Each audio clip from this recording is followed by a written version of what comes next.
భారతీయ రైతుల కోసం Kubota company వారు కుబోటా MU5502 మరియు MU4501 ట్రాక్టర్లో ఇప్పుడు సరికొత్త పాంపా లిఫ్ట్ టెక్నాలజీతో మీ ముందుకు వస్తున్నాయి.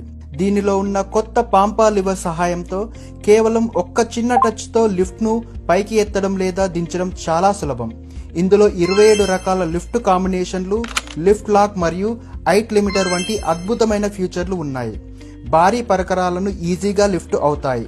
రోటోవేటర్, ప్లౌ, లెవెలర్ లాంటి బరువైన పరికరాలను కూడా ఈ టెక్నాలజీ ఎంతో సులువుగా నియంత్రిస్తుంది. దీనివల్ల పనిముట్లు ఎక్కువగా ఎత్తుకులేస్తాయి. తక్కువ శ్రమ, ఎక్కువ పని, డ్రైవర్కి బరువు అనిపించదు, పని వేగమవుతుంది, డీజిల్ ఖర్చు తగ్గుతుంది. పరికరాలు స్మూత్గా పనిచేయడం వల్ల ట్రాక్టర్పై ఒత్తిడి తగ్గి ఇంధనం ఆదా అవుతుంది. పర్ఫెక్ట్ ఫినిషింగ్, లిఫ్ట్ హైట్ ఖచ్చితంగా ఉండడం వల్ల పొలం దున్నడం లేదా లెవెలింగ్ చేయడం చాలా బాగా వస్తుంది. కుబోటా ఇంజన్, బ్యాలెన్సర్ షాఫ్ట్ మరియు సింక్రోమెష్ గేర్ బాక్స్ టెక్నాలజీతో మన్నికలో కుబోటా ఎప్పుడూ నెంబర్ 1. మరి ఇంకెందుకు ఆలస్యం? ఈ సరికొత్త టెక్నాలజీని స్వయంగా మీరు టెస్ట్ డ్రైవ్ చేయడానికి ఇప్పుడే మీ దగ్గరలోని కుబోటా ట్రాక్టర్ షోరూమ్ని సంప్రదించండి. టెస్ట్ డ్రైవ్ చేయండి, నాణ్యతను మీరే చూడండి.